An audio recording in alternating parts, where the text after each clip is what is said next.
Oke, jadi di video kali ini gua akan mau sharing tentang 7 aturan hidup gua ya. Jadi kalau kalian tanya hidup gue itu punya aturan atau enggak, kemarin gua sempat bikin video tentang 7 aturan uang. Kali ini gue pengen sharing tentang 7 aturan hidup gua yang gue pegang ya. Jadi ini kenapa gue sampai bisa kepikiran hidup itu punya aturan. Kayaknya sekitar 3 sampai 6 bulan lalu ada teman gua ya, yang kebetulan anaknya tuh dia bilang anaknya ngefans sama gua. Jadi dia itu minta beberapa tips lah untuk anaknya bisa jadi seperti gua. Gua lupa waktu itu anaknya antara ulang tahun atau ada acara apa.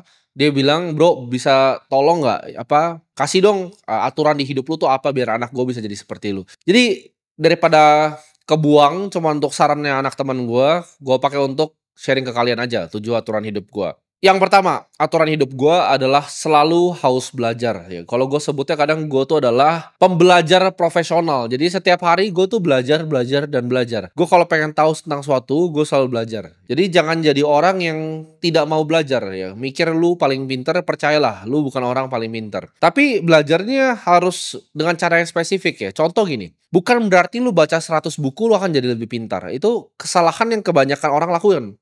Mereka main ke Gramedia aja, beli buku ngasal, mereka baca, ya kan. Oh, oke, mau belajar misalnya trading kripto, cari buku trading kripto. Oh, yang tulis siapa nih? Oh, nggak tahu nih namanya. Ya, tapi gue beli. Begitu dia selesai baca, ya kan, dia ngerasa, oh, gue dapet ilmu nih. Terus dia datang lagi ke Gramedia, baca lagi, dapat ilmu, baca lagi, dapat ilmu. Itu namanya masturbasi mental, gue bilang. Jadi setiap kali lu mau konsumsi suatu informasi, contohnya kayak gini mungkin seliweran di TikTok gitu kan atau misalnya di Instagram Reels kalian. Ketika kalian nonton ada orang misalnya podcast atau ada orang ngadep sini tuh sambil ngeliat kamera gitu. Lu stop dulu ya, lu stop dan lu mikir, orang ini siapa sih? Kayak lu baca buku tuh. Oke, Intelligent Investor ditulis Benjamin Graham. Dia gurunya Warren Buffett. Tapi kalau lu belajar investasi saham sama orang nggak jelas, ngapain lu dengerin gitu? Misalnya ada buku ya, buku trading crypto. Lu lihat yang nulis siapa? Oh, ini orang goblok gitu yang nulis. Kenapa gua baca bukunya? Kalau yang tulis tuh orang goblok, gua makin goblok dengan baca bukunya. Sama seperti opini yang lu dengar yang seliweran di sosmed. Filtrasinya sederhana. Apakah hidup dia adalah hidup yang gua mau? Kalau jawabannya enggak, ya jangan dengerin. Karena pemikiran dia itu yang buat dia sampai di taraf hidup dia itu, paham nggak? Jadi kalau lu belajar dari orang yang salah, ya, lu cuma ngeliat, oh kayaknya nih orang bijak nih, kayaknya nih orang bener. Tapi lu lihat hidupnya, kok gembel ya? Gua nggak mau loh hidup gembel. Kok dia bilangnya sederhana ya? Oh dia punya konsep tentang obligasi begini, konsep tentang kripto begini. Tapi kok rumahnya gembel ya gitu? Karena pemikiran dia itu yang bawa dia sampai ke level itu, ya. Kalau itu bukan level yang lu mau ya lu jangan dengerin gitu. Kalau ada konglomerat ngasih tahu lu tentang ini, oh dia oke uangnya 10 triliun mau ngasih tahu lu tentang cara bikin uang, ya lu dengerin. Misalnya, oh ini cara bikin uang begini tapi hidupnya cuma dari endorse sama AdSense cuma 100 juta sebulan dapat uang, ya lu jangan dengerin gitu ya. Jadi selalu haus belajar tapi penting sekali untuk lu bisa filtrasi ya. Lu bisa filter apa yang lu mau pelajarin dan apa yang lu mau buang. Nah ini aturan kedua gua ya. Percaya pada mimpi kalian tanpa keraguan. Jadi gini, orang itu kan banyak yang mau achieve sesuatu yang hebat di hidupnya, tapi nggak semua orang mau melakukan hal-hal yang sulitnya ya. Ketika sudah mulai sulit mereka quit gitu. Bisnis mulai sulit sedikit mereka quit ya. Trading kripto sulit sedikit mereka quit, mereka menyerah. Orang yang gampang menyerah ini adalah manusia paling sampah di dunia menurut gua pribadi ya. Orang bilang, "Kenapa lu nggak pernah gagal, Tim? Kenapa lu sukses di semua yang lu kerjain?" Gue bukan masalah sukses di semua yang gue kerjain, gue itu cuman nggak pernah nyerah ya. Gue nggak pernah quit. Gue nggak pernah bilang, "Oke, gue nyerah ya di sini." Kayak lu main game ya, lu main game misalnya gampang gitu ya, lu pakai cheat code easy gitu, lu bantai-bantai semuanya. Seru nggak gamenya? Enggak ya. Sesuatu yang seru di kehidupan tuh datang dari sesuatu yang sulit lu kerjakan. Apa yang bikin misalnya orang yang bisa misalnya main piano itu hebat gitu? Karena sulit, nggak semua orang bisa. Nggak semua orang bisa, latihannya tuh sulit sekali. Seperti misalnya main basket, latihan tuh sulit sekali. Untuk sampai level NBA, latihannya tuh sulit sekali. Tapi orang yang bisa sampai ke level NBA itu yang dari kecil tuh punya mimpi. Dia punya mimpi, oke gue pengen jadi pemain NBA. Lalu dia nggak pernah patah dengan mimpinya. Kayak gue punya mimpi gue pengen jadi orang paling kaya. Tapi mimpinya itu nggak pernah patah. Mau gue achieve atau gue gagal tuh nggak masalah. Tapi mimpi gue nggak pernah ragu sama mimpi gue sendiri. Jadi jangan cuman karena hidup itu udah kasih sulit sedikit lu menyerah gitu. Orang yang seperti itu lu nggak akan jadi apa-apa. Karena game yang sulit diselesaikan itu justru yang memberikan satisfaction yang paling tinggi. Itu memberikan lu kesenangan yang paling tinggi ketika lu berhasil conquer sesuatu yang sulit, bukan yang mudah. Aturan ketiga, ya, ambil aksi yang konsisten dan fokus. Di sini gue ngomong motivasi itu tai. Gue paling benci ya. Jadi jangan pernah lu komen di YouTube gue, Timothy Ronald tuh adalah motivator. Gue itu sama sekali, gue paling jauh ya. Motivator nggak ada yang ngomong kata-kata kasar seperti gue. Gue ini cuma sharing apa yang gue alamin ya. Jadi ini based on real apa yang gue alamin, gue sharing ke kalian. Motivasi itu gue bilang sih, motivasi itu tai, cuma sesaat. Lu nonton ini ya, lu ikutin aturan hidup gue, besok lu udah berubah dengan sikap lama lu yang bodoh itu lagi. Ketika ada influencer yang kayak, "Halo, begini begini begini," lu pikir, "Oh iya ya bener juga ya dia." Padahal lu nggak tahu hidupnya dia seperti apa, apakah dia gembel atau enggak. Tapi lu dengerin terus gitu. Fokus, konsisten, disiplin, persistence ya. Itu paling sulit. Kalau motivasi itu angin-anginan ya, bisa sehari ini lu motivasi, besok motivasi hilang. Lu cari motivasi lagi dari orang lain gitu. Lu mau ikut seminar motivasi lagi, tapi besoknya hilang lagi. Kenapa? Karena lu bukanlah manusia yang disiplin. Manusia yang disiplin tuh manusia yang bisa makan tai setiap harinya. Dia nggak akan capek, setiap hari makan tai pun dia akan makan tai. Orang yang bisa taruh kepalanya ke bawah ya, dia bisa nunduk, kerja doang, tanpa orang lain perlu tahu apa yang dia kerjakan, dalam waktu yang sangat panjang, itu akan menang. Jangan lu baru bisa belajar trading, baru belajar trading dikit, udah langsung Insta story, pasang lu punya chart itu kan, kayak, lu udah hebat. Keep your heads down gitu. Tundukin kepala lu, belajar seninya, lakukan dalam jangka waktu yang sangat panjang dan lu pasti akan sukses. Aturan hidup gue yang keempat ya, nikmati kegagalan. Maksudnya nikmati kegagalan ini apa? Gue juga dari dulu ya, dari cerita hidup gue. Zaman gue masih jualan pomade, itu udah diambil bea cukai segala macam. Itu gue nggak anggap itu sebagai kegagalan, tapi belajar ya. Setiap kali gue berinvestasi, setiap kali gue trading sesuatu yang gue rugi, gue belajar justru. Dari kegagalan ini apa yang harusnya nggak gue lakukan. Ketika zaman dulu gue main game, kalau kalah gue selalu pikir, apa yang gue lakukan salah ya? Harusnya ada yang gue bisa lakukan dengan benar. Ketika gue main basket, ya, shoot gue nggak masuk, gue pikir, wah kenapa ya waktu itu shoot gue nggak masuk? Oh kaki gue kayaknya kurang kuat nih lompatnya. Gue latihan kaki habis itu. Gue selalu fokus improve dari kegagalan gue. Jadi kegagalan itu adalah hal yang biasa dan itu harus dinikmati. Kalau lu mau ikutin aturan hidup gue, lu mau ikutin aturan hidup lu, mah suka-suka gitu ya. Tapi aturan hidup gue adalah kegagalan itu adalah sesuatu yang lu harus nikmati. 5. Nah ini penting ya, bangun network yang luas. Maksudnya apa? Kita itu tidak bisa hidup sendiri. Mau lu bilang lu yang paling jago, belum tentu ya. Selalu ada orang yang lebih jago, lebih hebat, lebih pintar di luar sana. Dan fungsinya kita sebagai manusia itu apa? Kita dari dulu tuh saling membantu ya, satu dengan yang lainnya. Ada yang satu bisa bercocok tanam, ada satu yang bisa berburu. Ini semua jadi sebuah ekosistem, jadi sebuah komunitas. Lu harus punya network ya, lu harus punya mentor yang bisa ngajarin lu. Gue nggak akan ada di diri gue sekarang kalau tidak ada mentor yang ngajarin gue seperti ini. Makanya ini yang gue pengen balas budi ke mentor-mentor gue yang di atas, yaitu gue pengen sharing ke kalian. Ya ini bentuk mentorship nih. Gue itu nggak akan ada di sini tanpa network yang gue punya. Ya, lu perluas ya network lu. Join komunitas-komunitas. Ya. Jangan cuman mau hidup sendiri. Lu ngerasa oh cuman gue yang paling jago, cuman gue yang paling hebat. Jawabannya enggak. Lu selalu bisa belajar dari orang lain, apalagi yang mereka yang udah ngelewatin hal yang lu belum lewatin. Kenapa? Ketika mentor gue bilang, oh Tim begini ya cara ini ya.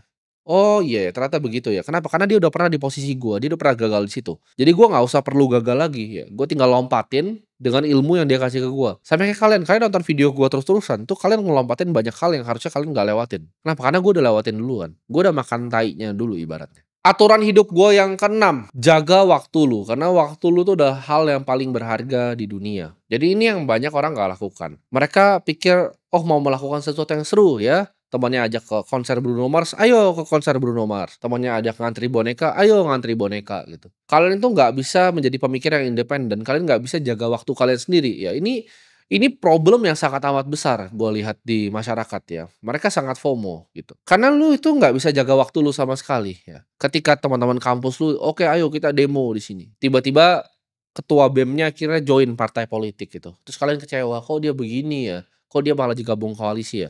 Ya karena semua yang demo-demo itu, yang pimpin demo-demo itu cuma akan jadi koruptor-koruptor selanjutnya. Jaga waktu lu, hargai waktu lu. Temen lu ngajak ngopi yang nggak penting, jangan gitu. Lu belum punya duit. Gue bukan di sini ngomong lu nggak boleh nonton, boleh. Kalau lu udah kaya aja tapi. Kenapa? Lu nggak kasihan sama keluarga lu. Keluarga lu punya duit belum, ya hidupnya nikmat belum, lu udah main kayak begitu aja gitu. Kasian ya. Kasihan keluarga lu, kasihanin diri lu sendiri. Lu bebasin mereka semua dari kebebasan finansial, baru lu bolehlah enjoy. Tapi kebahagiaan pun untuk gua, apa sih seru gitu untuk gua. Seru untuk gua adalah gua bisa bangun pagi, gua konsisten, gua bisa kerja, ya. Gua lakuin yang terbaik hari ini, gua latihan, lakuin yang terbaik setiap hari. Itu yang bisa bikin gua seneng gitu. Gue bukan seneng karena oke diajak ini apa ke konser. Gue nggak anggap itu ada seru sedikit pun di hidup gue ya. Karena gue sangat menjaga yang namanya waktu gue. Contoh ya, ada yang ngajak gue ngopi keluar. Kalau dulu mungkin 4 tahun lalu, 5 tahun lalu gue ladenin. Sekarang gue nggak pernah ladenin. Gue cuma tanya, ini ada kemungkinan transaksi atau enggak gitu. Ada untungnya buat lu, ada untungnya buat gue atau enggak. Kalau kalau cuma sekedar buat ngopi-ngopi aja enggak usah ketemu gue. Orang mau bilang gua sombong, orang mau bilang gua apa, terserah gua gitu. Kayak orang bilang, "Oh mau datang ke podcast ini enggak, datang ke acara ini enggak, datang ke itu enggak." Gue cuma mikir kalau orangnya gua nggak gitu suka-suka amat, enggak lah, ngapain gitu. Lu nggak bisa bayar waktu gua juga kok, gua juga nggak minta dibayar ya. Gua itu sangat menghargai dan menjaga waktu gua, dan gua harap kalian tuh harus menjaga waktu kalian. Jangan gampang FOMO, jangan gampang ikut-ikutan teman, jangan karena dijauhin sama teman terus kalian jadi nggak mau kerja, jadi ikut main-main sama mereka ya. Jangan seperti itu. Jaga waktu lu dan hargai waktu lu. Karena uang itu banyak ya, yang nggak bisa dicari itu cuma waktu, kesehatan, dan juga cinta ya. Kalau uang itu gampang dicarinya.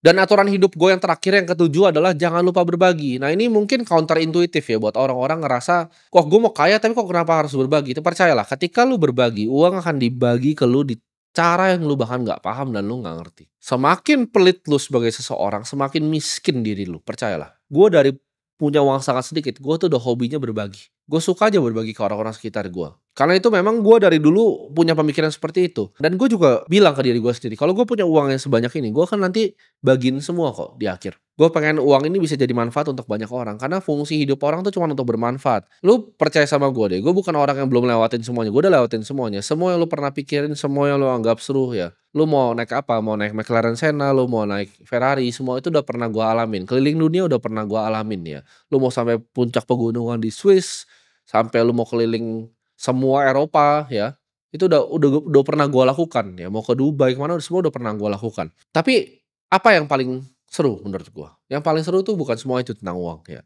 Sure, mungkin sesaat itu seru. Lu beli mobil kayak 2 hari paling udah lupa. Tapi yang lu nggak akan lupa adalah apa? Lu bangun sekolah untuk 100 anak. Ketika mereka nanti bisa besar dan bisa bilang terima kasih karena mereka sekolah di tempat lu, itu lu nggak akan pernah bisa bayar pakai uang. Jadi berbagi ke sesama itu adalah hal krusial yang gue selalu lakukan dan yang akan bikin hidup lu jauh lebih sukses dan lu lebih lebih diberkati lagi. Karena karma itu ada ya, semakin baik lu ke dunia, dunia akan kasih balik ke lu. Contohnya, berbagi itu nggak cuma soal uang, ini juga format berbagi. Gue nggak dapet apapun kan dari kalian sini. Tapi dengan gue berbagi ke kalian, gue akan dapat karma baik ya dari kalian. Karena banyak yang nonton video gue itu hidupnya bilang, oh hidup gue berubah, gue bisa rubah apa kehidupan keluarga gue bisa umrohin orang tua gue dan segala macam. Kalian bisa bandingin kayak begitu. Apakah itu bukan hal yang mulia yang dilakukan dibanding contoh misalnya ada streamer gitu kan. Cara mendapat views hanya cuma untuk apa? Mendegradasi dirinya sendiri gitu. Jadi badut di depan orang kayak zaman badut Jester di Raja-Raja. Teriak-teriak depan kamera, taruh mic yang sama seperti ini depan kamera, ada komputer tuh dia berteriak-berteriak atau bawa ke jalan lari. Gue di sini pengen majuin generasi bangsa kita ya. Dan di sini gue mau sharing aja ke kalian jujur, gue bikin begini juga gue punya agenda. Gitu. Mungkin dari semua orang yang kalian nonton, cuman gue yang punya kepentingan untuk kalian jadi kaya. Kenapa? Lu mendingan fans streamer yang teriak-teriak terus isinya bocil nggak punya duit, yang sukanya dibagi-bagi iPhone, atau lu mending punya fans yang kaya? Karena nanti gue mimpi besar gue pengen bikin suatu network state ya, di mana ini jadi akan menjadi bahtera. Karena gue tahu 2030 tuh akan ada hujan yang besar ya. Hujan tuh kiasan ya, bukan literally hujan. Tapi kemiskinan akan besar sekali, kelas menengah itu akan hilang, yang kaya akan super kaya, miskin super miskin, dan dunia akan sulit nanti. Kalian nggak akan punya apa-apa. Jadi gue lagi proses dalam bikin bahteranya. Gue mau orang yang masuk ke bahteranya orang yang apa? Justru orang yang kaya. Gue males ladenin orang yang memang nggak mau belajar. Jadi si edukasi yang gue bikin di sini ini adalah sistem filtrasinya ya. Jadi gue itu punya agenda untuk kalian tuh hidupnya berubah dan kalian jadi kaya. Karena gue lebih mending fans kaya dibanding fans yang nggak punya duit. Dan gue ngomong apa adanya di sini ya. Gue ngomong ini semua nggak cuman hanya berbagi, tapi gue juga punya agenda di balik kalian semua. Sampai jumpa di video selanjutnya.